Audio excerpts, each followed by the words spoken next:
Good evening students.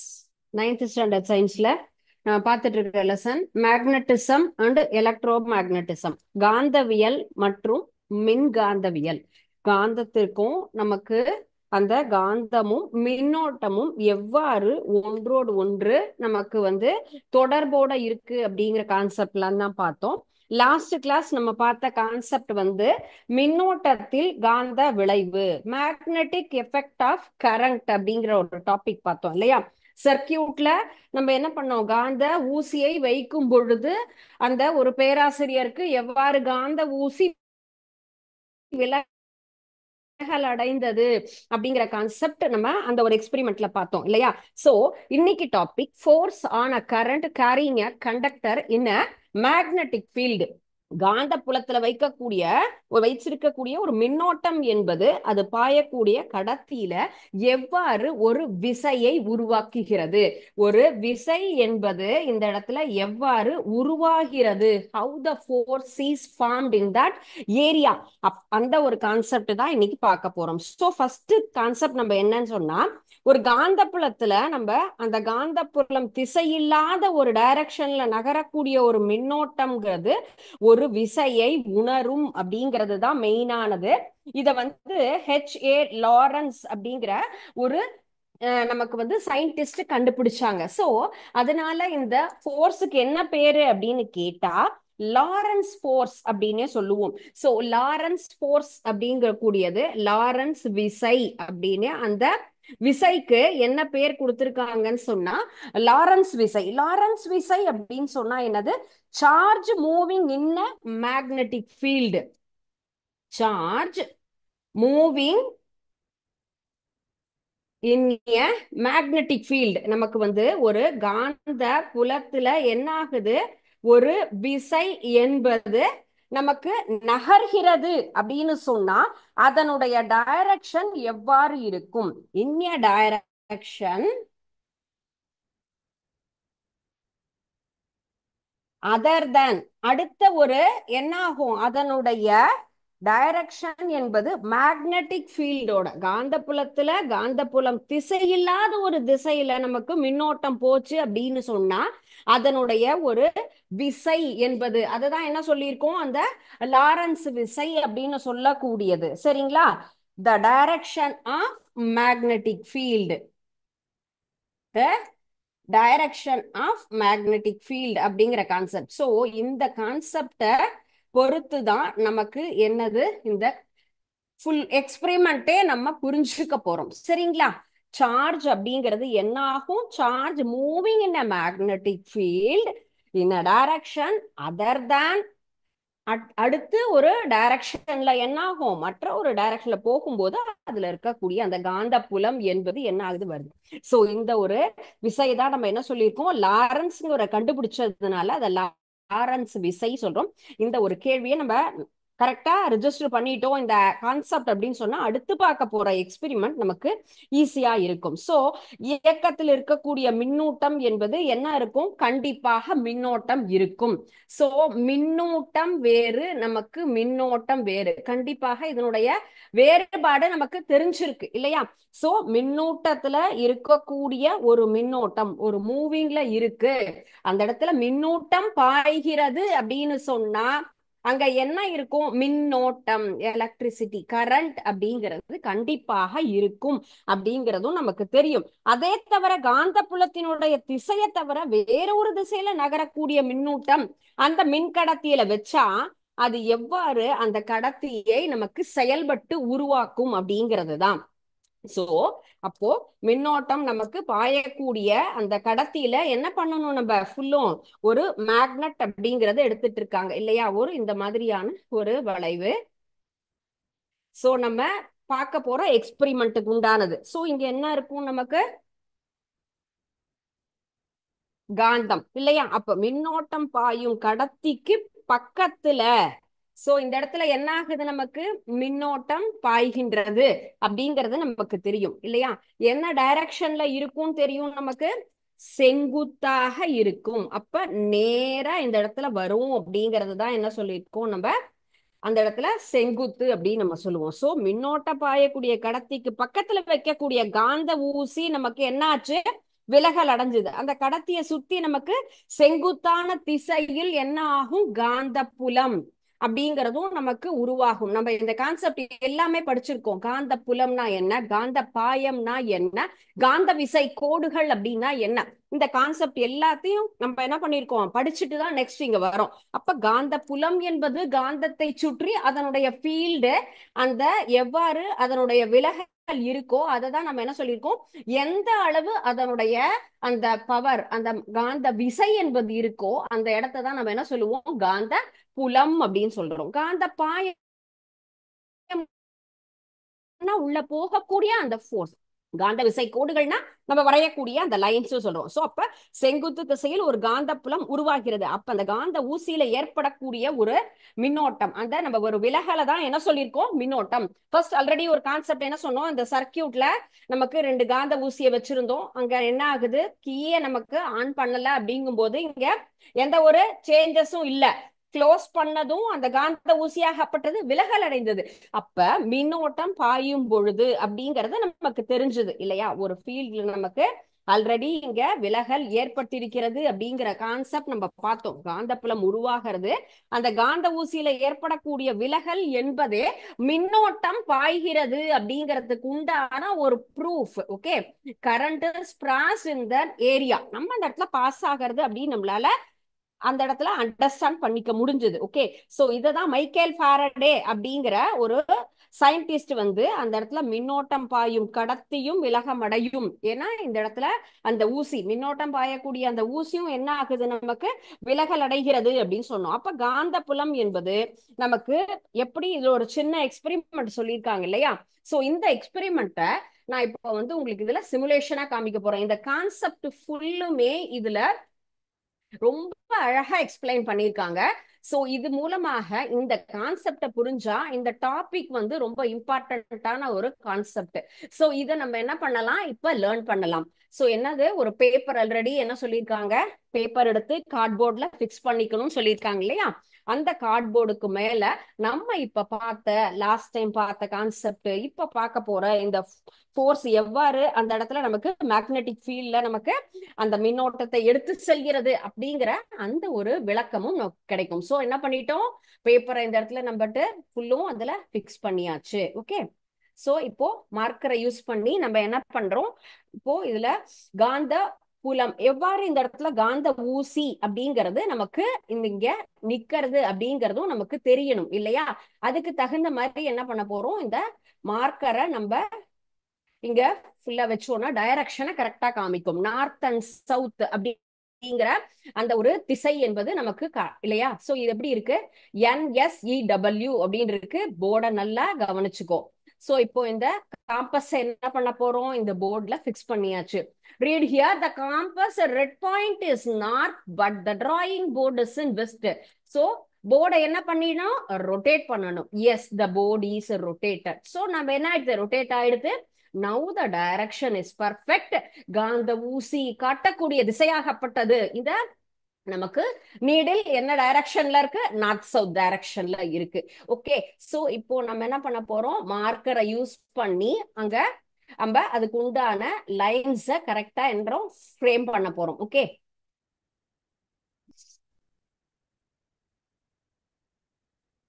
மேக்னெட்டை use பண்ணி நம்ம என்ன பண்ண போறோம், இந்த இடத்துல லைன் ஃபுல்லா ஃப்ரேம் பண்ணணும். சோ மேக்னெட் அப்படிங்கும் போது என்ன டைரக்ஷன்ல இருக்கு பாருங்க, north and south. Okay, so இங்க இருக்கக்கூடிய மேக்னெட் காந்தமாகப்பட்டது வட தென் துருவத்தை காமிக்கிறது. காந்த ஊசியை பக்கத்துல வச்சாலும் என்ன ஆகும், இங்க வந்து அதே மாதிரியான டைரக்ஷன்ல இருக்கும். சோ இப்போ இந்த காந்தத்தை வச்சு நான் இப்போ என்ன பண்ண போறேன், இதுல டாட்டட் லைன்ஸ் அப்படிங்கிறது புள்ளி என்பது நமக்கு உருவாக்க போறேன். ஓகே, சோ இந்த காந்தமாகப்பட்டது அந்த காந்தத்தை ரொட்டேட் பண்ணும்போது நமக்கு என்ன ஆகுது, அந்த கோடுகள் என்பதை நான் என்ன பண்ண போறோம், இதுல டிரா பண்ண போறோம். இந்த நம்ம என்ன சொல்லியிருக்காங்க, உங்களுடைய புக்க நமக்கு வந்து புக்ல இருக்கக்கூடிய எக்ஸ்பெரிமெண்ட்ல இந்த மாதிரி லைன்ஸை நம்ம ஃப்ரேம் பண்ணணும் அப்படின்னு சொல்லியிருக்கேன். சோ இந்த லைன்ஸுக்கு உண்டான நேம் தெரியுமா students, already we studied the concept. உங்களுக்கு இந்த லைன் நேம் கண்டிப்பா தெரிஞ்சிருக்கணுமே. Anyone please raise your hand and tell me that answer. உங்களுக்கு இந்த கோடுகளினுடைய பெயர் தெரியுமா? இந்த கோடுகள் நமக்கு உருவாக்கக்கூடிய அந்த வளை அப்படின்னு சொல்லக்கூடியது என்னது? இப்ப ஒரு just fraction of second back கூட நான் என்ன சொன்னேன், அதற்குண்டான ஆன்சர் என்ன அப்படின்னு நான் சொன்னேன். என்னென்ன டாபிக் நம்ம படிச்சிருக்கோம் அப்படிங்கிறத நம்ம என்ன பண்ணினேன், ரீகால் பண்ணினேன். அப்ப ஏன்னா இதுல வரையக்கூடிய அந்த கோடுகள் என்பது ஒரு இம்பார்ட்டன்டான ஒரு விஷயம். So that I ask. Yes, very good. One student rise the hand and answer.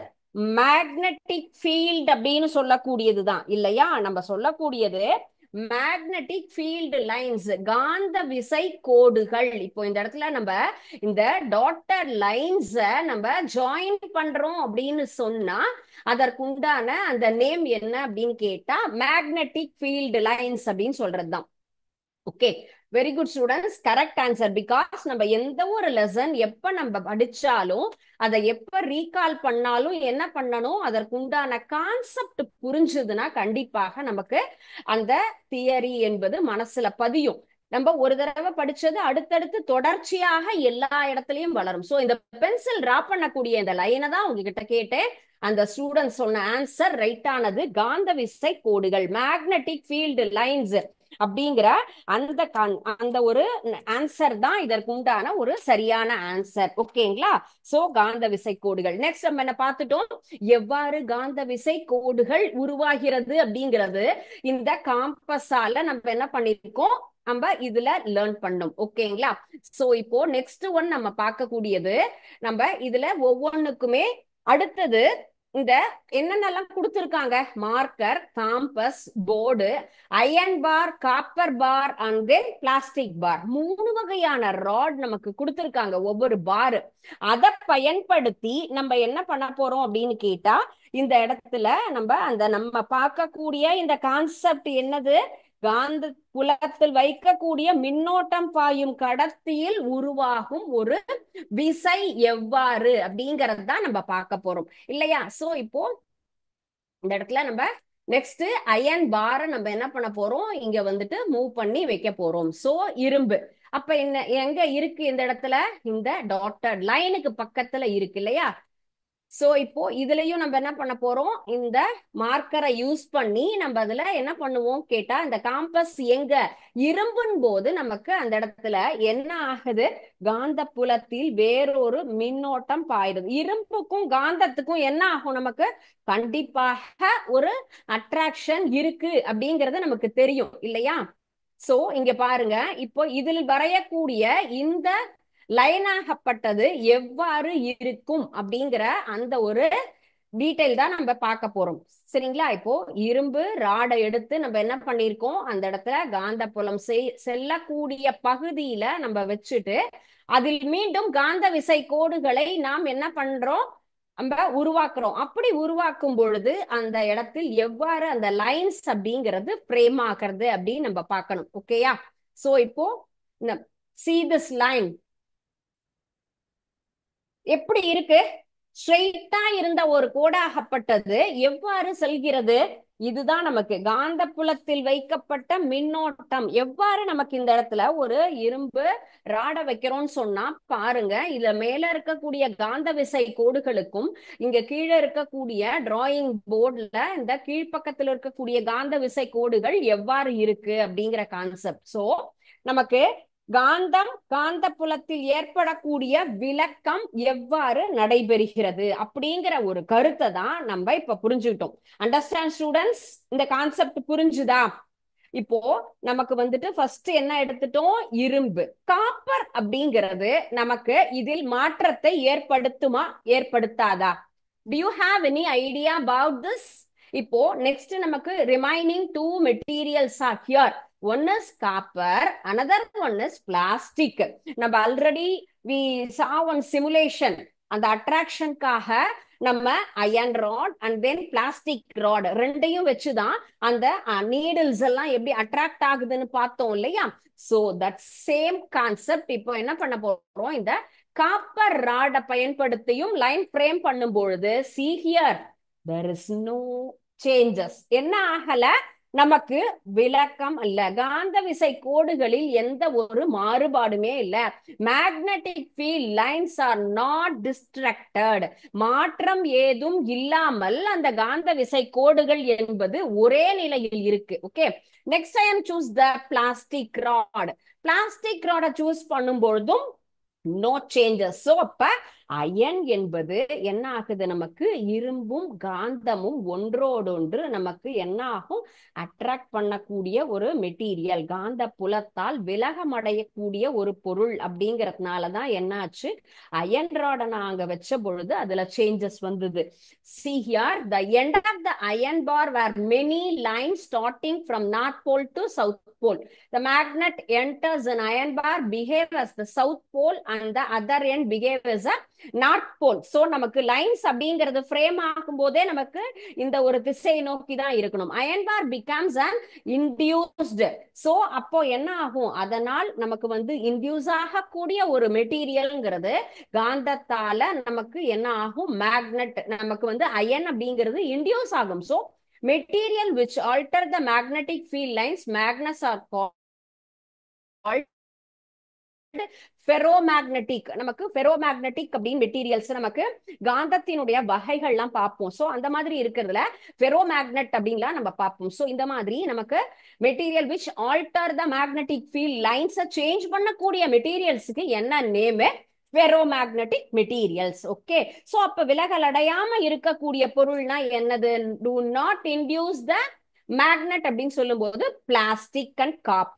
ஓகேயா, அப்ப பிளாஸ்டிக் காப்பர் அப்படிங்கிறது என்ன ஆகாது, நமக்கு அந்த இடத்துல எந்த ஒரு விளக்கம் அப்படிங்கறதே நமக்கு வரவே வராது. Okay, so yes, I think இந்த கான்செப்ட் தான் நம்ம இன்னைக்கு என்ன பண்ணிருக்காங்க, இந்த இடத்துல நமக்கு இந்த சின்ன சிமுலேஷன் மூலமாக ரொம்ப தெளிவா மின்னோட்டம் பாயும் கம்பியாகப்பட்டது காந்த புலத்தில் எவ்வாறு நமக்கு விலகல் அடைகிறது, deflection of current carrying wire the magnetic ஃபீல்ட்ல நமக்கு நடுவுல வைக்கக்கூடிய ஒரு பொருள் என்பது எவ்வாறு விலகல் அடையும். So there are two concept நம்ம லேர்ன் பண்ணிருக்கோம்.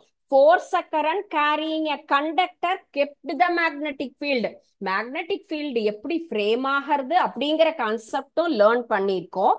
அங்க நமக்கு கரண்ட் எவ்வாறு பாஸ் ஆகுது, அண்ட் தென் நமக்கு இந்த மாதிரி என்ன பண்ணிருக்கோம், பிளாஸ்டிக் அயன் பார் அங்க பிக்ஸ் பண்ணும் பொழுது மேக்னெட்டிக் ஃபீல்ட் லைன்ஸ் எவ்வாறு நமக்கு டிஸ்டர்ப் ஆகுது அப்படிங்கிற கான்செப்ட் நமக்கு வந்து ரெண்டு டாபிக்ஸ் நம்ம இப்ப வந்து லேர்ன் பண்ணிருக்கோம். Force on a current carrying A conductor, நமக்கு வந்து அந்த இடத்துல என்ன ஆகுது, அந்த காந்த விசை கோடுகள்ல வைக்கக்கூடிய பொருளால் அங்க விளக்கம் ஏற்படுகிறது. காந்த புலத்தில் மின்னோட்டம் பாயும் கம்பியின் மீது எவ்வாறு அந்த விளக்கம்ங்கிறதையும் இந்த ராட் மூலமா புரிஞ்சுக்கிட்டோம். Understand students?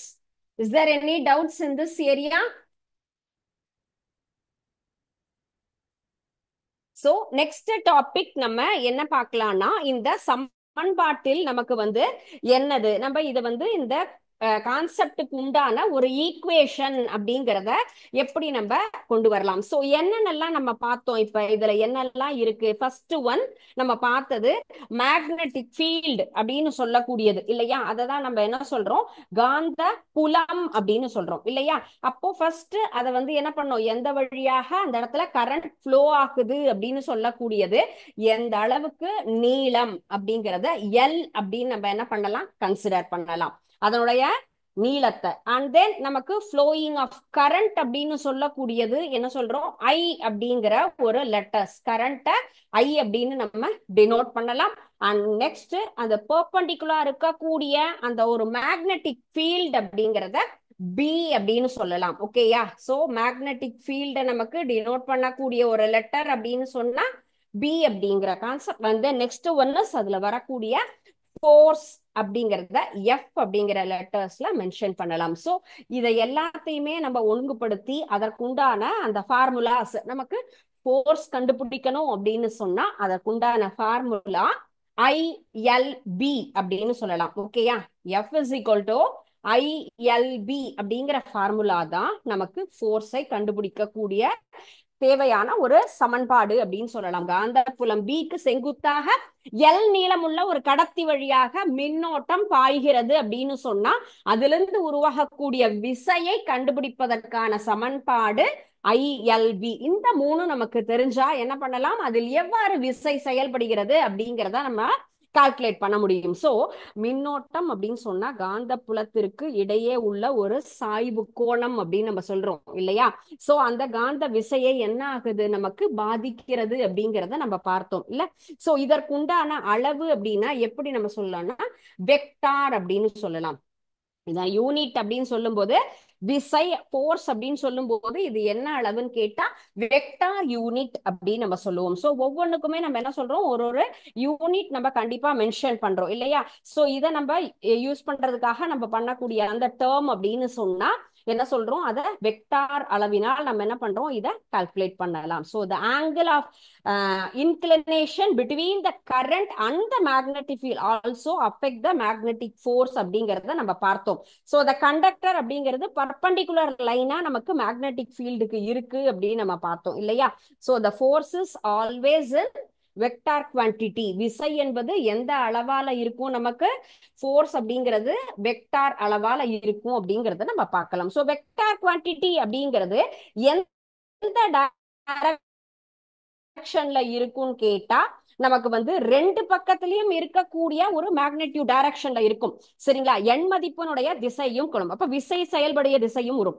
எண் மதிப்பு திசை அண்ட் தென் விசை எவ்வாறு நமக்கு செயல்படுகிறது அப்படின்னு சொல்லும். நமக்கு விசை செயல்படக்கூடிய திசையிலையும் என்ன ஆகும், அதில் மாற்றம் ஏற்படும் அப்படிங்கிறதையும் நம்ம பார்க்கலாம். சோ இதற்குண்டான அடுத்த ஒரு கான்செப்ட் அப்படிங்கிறது இடதுகை நமக்கு பிளமிங்கின் இடது கை விரல், அந்த இடது கை விதி அப்படின்னு நம்ம சொல்லலாம் சரிங்களா. இந்த ஒரு கான்செப்ட் ரொம்ப முக்கியமானது. விசை செயல்படக்கூடிய திசை அப்படின்னு நம்ம ஆல்ரெடி என்ன பண்ணிருக்கோம், தம் ஃபிங்கரை யூஸ் பண்ணி தான் அந்த இடத்துல எப்படி மேக்னெட்டிக் ஃபீல்ட் அப்படிங்கிறத கான்செப்ட் நமக்கு வலது கை பெருவிரல் விதின்னு ஒண்ணு பார்த்தோம். இப்ப பார்க்க போறது பிளமிங்கோடைய இடது கை விதி அப்படிங்கிற கான்செப்ட் சரிங்களா. சோ இதுல நம்ம பார்க்கக்கூடியது இயக்கம், காந்தப்புலம், மின்னோட்ட திசை, இந்த மூணையும் நம்ம என்ன பண்றோம், ரிலேட் பண்ணக்கூடிய அந்த ஒரு கான்செப்ட் தான் நம்ம நெக்ஸ்ட் பார்க்கிற இந்த ஒரு விதி அப்படின்னு நம்ம சொல்லலாம். ஓகே, பிளெமிங்கின் இடது கை விதி.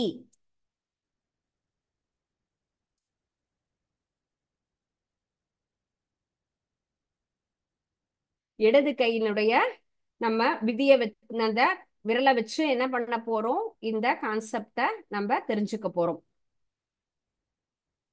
சோ நமக்கு நம்முடைய கை கால்கள் இதை எல்லாத்தையுமே என்ன பண்ண போறோம், இதை வச்சே என்ன பண்றோம், காந்த புலம் எவ்வாறு உருவாகிறது அப்படிங்கிறதும் நம்ம தெரிஞ்சுக்க போறோம்.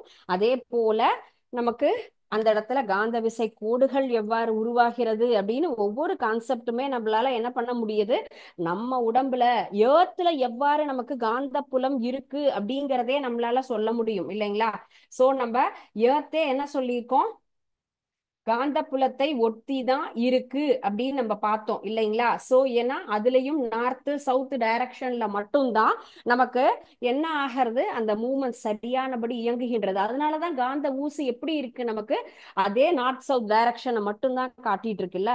அது போலதான் இப்போ இந்த ஃபோர்ஸ் அப்படிங்கிறது என்ன ஆகும், நமக்கு இந்த இடத்துல நமக்கு இந்த மேக்னிடியூட் டைரக்ஷன் அண்ட் தென் நமக்கு அந்த வெக்டார் குவான்டிட்டி அப்படிங்கிறது ரெண்டுமே என்ன ஆகுது, ஒரே மாதிரியான இடத்துல இருக்கு. ரெண்டும் போத் மேக்னிடியூட் டைரக்ஷன் அப்படின்னு நம்ம பார்க்கலாம். So the vector quantity, so vector quantity has both magnetic, ரெண்டுக்குமே சமமாக இருக்கக்கூடியது. அப்போ இதுல இருக்க கான்செப்ட் சொல்லும் பொழுது நமக்கு டைரக்ஷன் ஆஃப் நமக்கு வந்து யூஸ் பண்ணக்கூடிய இந்த இடது கை விதி அப்படிங்கிறது நமக்கு எவ்வாறு இந்த திசையை நமக்கு தெரிஞ்சு கொள்ளலாம் அப்படிங்கிறதுக்காக தான் இங்க இந்த இடது கை அப்படின்னு சொல்லும் போது இந்த மாதிரி 3 விரல்கள் நம்ம என்ன பண்ணிக்கணும், எடுத்துக்கணும். சோ இப்போ 2 அப்படின்னு சொல்லும் போது 2 விரல்களை நம்ம என்ன பண்ணிருக்கோம், ஓப்பன்ல நம்ம 3 விரல்கள் அண்ட் தென் க்ளோஸ்டா இருக்கக்கூடியது இந்த 2 விரல்கள். ஓகே, இந்த 3 விரல்களை வைத்து தான் நம்ம என்ன பண்ண போறோம், இந்த கான்செப்டே நம்ம தெரிஞ்சுக்கலாம் சரிங்களா.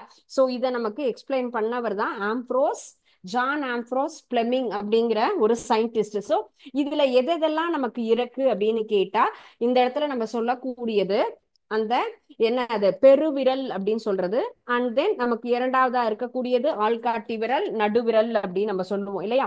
தம் finger, induction finger and then center finger. Okay, this is thumb finger, induction finger and then center finger, நடுவிரல் அப்படின்னு சொல்லக்கூடியது. இந்த மூன்றுமே ஒன்னொன்னு ஒரு விசையை நமக்கு காட்டக்கூடியது. So this thumb finger indicates motion, இயக்கம் அப்படிங்கிறத நமக்கு சொல்லக்கூடியது. Second one, lines of flux அப்படிங்கிற கான்செப்ட இந்த நமக்கு induction finger and then direction of the current, நமக்கு மின்னோட்டம் பாயக்கூடிய ஒரு திசையை சொல்லக்கூடியதுதான் இந்த நடுவிரல் என்பது. சோ இந்த மூன்று விரல்களை வைத்துதான் நம்ம என்ன பண்றோம், இந்த விதியை நாம் புரிஞ்சுக்க போறோம். நம்ம லெஃப்ட் ஹேண்ட்ல இருக்கக்கூடிய ஆள்காட்டி விரல் அண்ட் தென் நடுவிரல் அண்ட் தென் நம்ம பெருவிரல் மூன்றையுமே ஒன்றுக்கொன்று செங்குத்தாக இருக்கக்கூடிய திசையில வச்சா மின்னோட்டம் என்பது எந்த இடத்துல நமக்கு வரும், இந்த சென்டர் ஃபிங்கர் அப்படிங்கிறதுல தான் நமக்கு வருது, நடுவிரல் அப்படின்னு நமக்கு வரும். அதுதான் நம்ம என்ன சொல்லியிருக்கோம், I is equal to FLB அப்படிங்கிறது கான்செப்ட் பார்த்தோம் இல்லையா. அப்போ ஒன்னொன்னும் எந்தெந்த இடத்துல எவ்வாறு நமக்கு நகர்கிறது அப்படின்னு நமக்கு தெரியணும். சோ நடுவுல இருக்க அந்த நமக்கு இண்டக்ஷன் ஃபிங்கர் அப்படின்னு சொல்லக்கூடியது காந்த புலத்தின், அதுதான் லைன்ஸ் ஃப்ளக்ஸ் அப்படின்னு சொல்றது என்னவோ அந்த காந்த புலத்தினுடைய திசையை நமக்கு சுருக்கி. பெருவிரல் என்பது அது இயங்கக்கூடிய திசை, மோஷன் அப்படின்னா என்னது, இயக்கம் அப்படின்னு நம்ம சொல்றோம். சோ இந்த மூன்று விரல்களை பயன்படுத்தி நம்ம என்ன பண்ணிருக்கோம், இந்த பார்த்த கான்செப்டையே நம்ம தெளிவா புரிஞ்சுக்கலாம். சரிங்களா. சோ பிளமிங்கினுடைய இடது கை விதி அப்படின்னா என்ன அப்படிங்கிற கான்செப்ட் தான். புரிஞ்சுதா students? Is there any doubts? So நம்ம வந்து ஒவ்வொரு கிளாஸ்லயுமே நம்ம என்ன பண்றோம், அந்தந்த கிளாஸ் நம்ம பார்க்கும் போதே என்ன ஆகுது, அந்த கான்செப்ட் நம்ம என்ன படிக்கிறோம் அப்படிங்கிறது, எஸ்பெஷலி நமக்கு சயின்ஸ் அப்படின்னு சொல்லும் பொழுது எந்த ஒரு சந்தேகம் அப்படின்னாலுமே நம்ம உடனுக்குடன் கேட்கணும். ஓகேயா. நீங்க என்ன பண்ணுங்க, எந்த ஒரு டவுட்டா இருந்தாலும் கேட்கலாம். ஓகே, உங்களுக்கு இல்ல இன்னொரு தடவை இந்த கான்செப்ட் புரியல அப்படின்னு சொன்னா கூட என்ன பண்ணுவோம், திரும்பியும் நாங்க எக்ஸ்பிளைன் பண்றோம். ஓகேயா. Yes, fine. ஒரு ஸ்டூடெண்ட் இந்த கான்செப்ட் எங்களுக்கு புரியல, மீண்டும் ஒரு முறை என்ன பண்ணுங்க, எக்ஸ்பிளைன் பண்ணுங்கன்னு சொல்றாங்க. சோ என்ன கான்செப்ட் உங்களுக்கு புரியல அப்படின்னா, பிளமிங்கின் இடது கை விதியா அல்லது நமக்கு ஃபர்ஸ்ட்ல இருந்தே நமக்கு திருப்பியும் எக்ஸ்பிளைன் பண்ணணுமா? சோ இந்த இடதுகை விதி அப்படிங்கிறது எப்படி ரிலேட் ஆகிறதுன்னு. ஓகே, சோ இப்போ இந்த பிளமிங்கோட இடதுகை விதி அப்படின்னு எதோட நம்ம தொடர்பு ஏற்படுத்தி பேசுறோம் அப்படின்னு சொன்னா, நம்ம பார்த்த ஃபர்ஸ்ட் கான்செப்ட் என்னது, காந்த புலத்தில் வைக்கப்பட்ட மின்னோட்டம் எவ்வாறு நமக்கு ஒரு விசையை உருவாக்குகிறது அப்படின்னு பார்த்தோம். சோ அந்த ஒரு கான்செப்ட தான் இங்க என்ன பண்ணிருக்கோம், ரிலேட். விசைங்கிறது ஒரு வெக்டார் யூனிட் அப்படிங்கிற ஒரு கான்செப்ட். இது என்ன சொல்லியிருக்கோம், நம்மளுடைய எண் மதிப்பு திசையை இருக்குன்னு சொல்லியிருக்கோம். அப்ப விசை செயல்படக்கூடிய திசையும் நமக்கு தெரிஞ்சிருக்கணும் இல்லையா. அந்த புரிதலுக்காக தான், அந்த கான்செப்ட புரிஞ்சுக்கிறதுக்காக தான் இந்த பிளமிங்ஸ் லெஃப்ட் ஹேண்ட் ரூல் அப்படின்னு சொல்லக்கூடியது. சோ இந்த இடதுகை விதிப்படி நம்ம என்ன பண்ணலாம், அந்த விசை செயல்படக்கூடிய ஒரு திசையை எளிதாக, ஒரு பெரிய எக்ஸ்பெரிமெண்ட்டை ரொம்ப எளிதா நம்ம டக்குன்னு புரிஞ்சுக்கணுங்கிறதுக்காக தான் இந்த இடத்துல நமக்கு லெஃப்ட் ஹேண்ட் ரூல்ங்கிறத சொல்லியிருக்காங்கப்பா. ஓகே, சோ இப்ப இடது கை ஒவ்வொரு விரலும் ஒரு விஷயத்த நமக்கு எக்ஸ்பிளைன் பண்றது அப்படிங்கிறது தான். ஃபர்ஸ்ட் என்ன சொல்லியிருக்காங்க, நமக்கு தம் ஃபிங்கர்ங்கிறது அதனுடைய விசையை குறிக்கிறது. இரண்டாவது இருக்கக்கூடியது காந்த புலம் அப்படின்னு சொல்லக்கூடியத நமக்கு இதுல இருக்கக்கூடிய லைன்ஸ் ஆஃப் ஃப்ளக்ஸ் அப்படிங்கிறது. நம்ம என்ன பண்ணினோம், ஒரு மேக்னெட்டை நம்ம ஒரு பேப்பர்ல பிக்ஸ் பண்ணி காந்த ஊசியை பிக்ஸ் பண்ணோம், எவ்வாறு அது திசை காட்டுகிறதுங்கிறது பார்த்தோம். அதுல லைன்ஸ் நம்ம ஃப்ரேம் பண்ணிட்டு அதுக்கப்புறம் நம்ம ஒரு மெட்டீரியலை வைக்கும் போது எவ்வாறு விலகல் அடைகிறது, காந்தப்புலத்தில் வைக்கப்பட்ட மின்னோட்டம் பாயும் கம்பியில அந்த ஃபோர்ஸ் எவ்வாறு செயல்படுகிறது அப்படின்னு. சோ அப்ப இந்த இடத்துல என்ன ஆகுது, டைரக்ஷன் ஆஃப் த கரண்ட் அப்படிங்கிறது நமக்கு மூவ் பண்ணக்கூடிய அந்த கரண்ட் எவ்வாறு நகர்கிறது அப்படிங்கிறதையும் அந்த இடத்துல நம்ம கான்செப்ட் புரிஞ்சுக்கிட்டோம். ஓகேங்களா. சோ இந்த கான்செப்டை ரொம்ப எளிதாக இந்த என்ன சொல்றோம், அவ்வளோ பெரிய ஒரு நம்ம சிமுலேஷன்லையும் அதுக்கு முன்னாடி பார்த்த கான்செப்டையும் ரொம்ப ஈஸியா புரிஞ்சுக்கிறதுக்காக தான் இந்த இடத்துல நம்ம என்ன பண்ணிருக்கோம், இந்த லெஃப்ட் ஹேண்ட் ரூல் அப்படின்னு நம்ம தான் பார்க்கலாம். சோ காந்தப்புலத்தின் திசையும் நம்ம குறிக்கிறதுனால பெருவிரல் அப்படிங்கிறது என்னது, கடத்தி இயங்கக்கூடிய ஒரு திசையை குறிக்கிறது. இந்த கொஸ்டின் நமக்கு என்னதுன்னு கேட்டா அடிக்கடி நமக்கு வரக்கூடிய ஒரு இது, பிளெமிங் உடைய இடது கை விதி எவ்வாறு செயல்படுகிறது, என்ன ஒரு கான்செப்ட் நமக்கு எக்ஸ்பிளைன் பண்றாங்க அப்படிங்கறத தான் சொல்லியிருக்காங்க. Clear student? இப்ப புரிஞ்சுதா உங்களுக்கு? அதர் ஸ்டூடெண்ட்ஸ் உங்களுக்கும் இந்த மாதிரி எந்த ஒரு டவுட்டா இருந்தாலுமே just you ask me. Okay, so நீங்க என்ன பண்ணுங்க, இந்த பாக்ஸ்ல நீங்க chat பண்ணும்போது அந்த டயத்துல then and there definitely we will explain the concept as well as once again I will the அந்த அந்த அந்த இதே மாதிரி எந்த கான்செப்ட் புரியலனாலும் அதையும் நம்ம திரும்பியும் விளக்குவோம். கொஸ்டினா இருந்தாலும் அதற்கு உண்டான ஆன்சர்ஸை நம்ம பார்க்கலாம். ஓகே, நெக்ஸ்ட் நம்ம பார்க்கக்கூடியது மின்னோட்டம் பாயும் அந்த ஒரு நம்ம ரெண்டு கடத்திகளுக்கு நடுவுல நம்ம எவ்வாறு அந்த கவர்ச்சி அல்லது விளக்கம் அப்படின்னு நம்ம சொல்றோம் இல்லையா, அந்த ஒரு கான்செப்ட் தான் இப்ப பார்க்க போறோம். Forces on parallel current. So இரண்டு இடத்துலயும் நமக்கு parallel இருக்கக்கூடிய ஒரு கரண்ட்ல எவ்வாறு விளக்கம் அல்லது நமக்கு கவர்ச்சி என்பது இருக்கிறது அப்படிங்கிறது தான் இப்ப பார்க்க போற ஒரு எக்ஸாம்பிள் நமக்கு பார்க்க போறோம். இந்த எக்ஸ்பெரிமெண்ட்ல நம்ம பார்க்கலாம். ஓகேங்களா, ரெண்டு கண்டக்டர்ஸ் இருக்கு, ரெண்டு கண்டக்டர்ஸுக்கு நடுவுல நம்ம எவ்வாறு அதனுடைய விசை என்பது மாறுபடுகிறது அப்படிங்கிறத நம்ம தெரிஞ்சுக்கலாம். சரிங்களா, சோ ஃபர்ஸ்ட் parallel அப்படின்னு சொல்லும் பொழுதே அதனுடைய லைன்ஸை நம்ம எப்படி ஃப்ரேம் பண்ணணும், ஸ்ட்ரெயிட்டா அருகருகே அப்படின்னு நம்ம சொல்றதுதான் என்ன சொல்லுவோம், parallel லைன்ஸ் அப்படின்னு நம்ம சொல்லுவோம். மேக்ஸ்ல எல்லாம் parallel இணை கோடுகள் அப்படின்னு சொல்றோம் இல்லையா, இரண்டு இணை கம்பிகளுக்கு இடையே நமக்கு என்ன ஆகும், மின்னோட்டம் பாயும் பொழுது அதில் எவ்வாறு ஈர்ப்பு மற்றும் விளக்கம் ஏற்படுகிறது அப்படிங்கிற அந்த ஒரு கான்செப்ட் தான் அந்த எக்ஸ்பெரிமெண்ட் இந்த ஒரு இதுல நம்ம தெரிஞ்சுக்க போறோம். ஓகே, சோ நமக்கு என்ன ஆகும், காந்தப்புலம் எந்த ஒரு மின்கடத்தினாலும் என்ன இருக்கும், காந்த புலம் என்பது இருக்கும். மேக்னெட்டிக் லைன்ஸ் அப்படிங்கிறது கண்டிப்பாக இருக்கும் இல்லையா. சோ மேக்னெட்டிக் லைன்ஸ் அப்படிங்கறத நம்ம என்ன பண்ணிக்கலாம், இப்படி ஃப்ரேம் பண்ணிக்கலாம். இரண்டு கம்பிகளுக்கு நடுவே ஒவ்வொரு இடத்துலயும் என்ன ஆகும், நமக்கு காந்த விசை கோடுகள் காந்த புலம் அப்படிங்கிறது இருக்குங்கிறத நம்ம என்ன பண்றோம், ஆல்ரெடி பார்த்திருக்கோம். அப்போ அதுக்கு பக்கத்துல இன்னொரு நம்ம என்ன பண்றோம், இதே போல இன்னொரு மின்கடத்தியை ஒரு லைனுக்கு பக்கத்துல இன்னொன்னு இதே மாதிரியான ஒரு மின்கடத்தியை வைக்கும் பொழுது அதை சுற்றி நமக்கு என்ன ஆகும், கண்டிப்பாக ஒரு ஃபோர்ஸ் அப்படிங்கிறது இருக்கும்.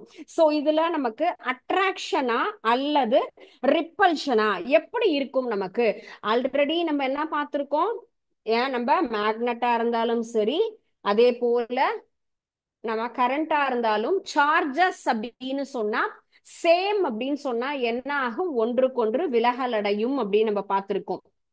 ஒரே மாதிரியான மின்சுமை இருக்கும் பொழுது சார்ஜஸ்ல என்ன ஆகும், ரிப்பல்ஷன்ங்கிறது வரும். சேம் அப்படின்னு சொன்னாலும் என்ன ஆகும், இது ரெண்டுமே சரியா ஸ்டூடெண்ட்ஸ்? நான் என்ன பண்ணிருக்கேன், ரெண்டு பாசிட்டிவ் ரெண்டு நெகட்டிவ் அப்படின்னு எழுதியிருக்கேன். So it is not correct இல்லையா, ரெண்டு பாசிட்டிவ் அண்ட் தென் ஒரு பாசிட்டிவ் ஒரு நெகட்டிவ் அப்படின்னா தான் அட்ராக்ஷன் வரும். இது என்ன ஆகும், ரெண்டும் நமக்கு இது வந்து ரிப்பல்ஷன் அப்படிங்கிறது வரும். விளக்கம் என்பது எவ்வாறு இருக்கும், நெருக்கம் என்பது எவ்வாறு இருக்கும் அப்படிங்கறது பார்க்கலாம். சோ மின்னோட்டம் நமக்கு வந்து ரெண்டு லைன் parallel லைன்ல மின்னோட்டம் எவ்வாறு இணையாக வைக்கப்பட்ட கூடிய ஒரு கடத்தியில என்ன மாதிரியான ஃபோர்ஸ் இருக்கும் அப்படிங்கிறது தான் இந்த ஒரு நமக்கு பரிசோதனை. முதல்ல இருக்கக்கூடிய நமக்கு மின்கடத்தை சுற்றி காந்தப்புலம் என்ன ஆகும், ரெண்டாவது மின்கடத்தியிலையும் ஒரு ஃபோர்ஸை கண்டிப்பாக உருவாக்கும், ஒன்றுக்கொன்று தொடர்பு கொள்ளும் இல்லையா. அருகருகே இருக்கும் பொழுது என்ன ஆகும், நமக்கு இதே மாதிரி அது நமக்கு வந்து சார்ஜஸ் எப்படி இருக்கோ அதை பொறுத்து அதுல நமக்கு விளக்கமா அட்ராக்ஷனா அப்படிங்கிறத நம்ம புரிஞ்சுக்கலாம். அண்ட் தென் நெக்ஸ்ட் இருக்கக்கூடிய மின்கடத்தியில என்ன ஆகும், ஒரு ஏதாவது ஒரு ஃபோர்ஸை நம்ம அப்ளை பண்றோம். நெக்ஸ்ட் என்ன பண்ணலாம், நமக்கு ஒரு இதே மாதிரியான லைன்ஸ் வச்சுட்டு நம்ம என்ன பண்ணினோம், ஒரு மேக்னெட்டிக் லைன்ல அந்த எக்ஸ்பெரிமெண்ட்ல நடுவுல என்ன பண்ணோம், ஒரு மேக்னெட்டை வைக்கும் பொழுது சாரி அயன் ராட் நம்ம வச்சும் போது எப்படி ஆச்சு, அந்த லைன் ஆகப்பட்டது மாறி வந்தது இல்லையா? அது போல இந்த இடத்துல நமக்கு முதல் மின்கடத்தியில ஒரு விசை வருது. அப்ப ரெண்டு விசைகளும் என்ன ஆகும்?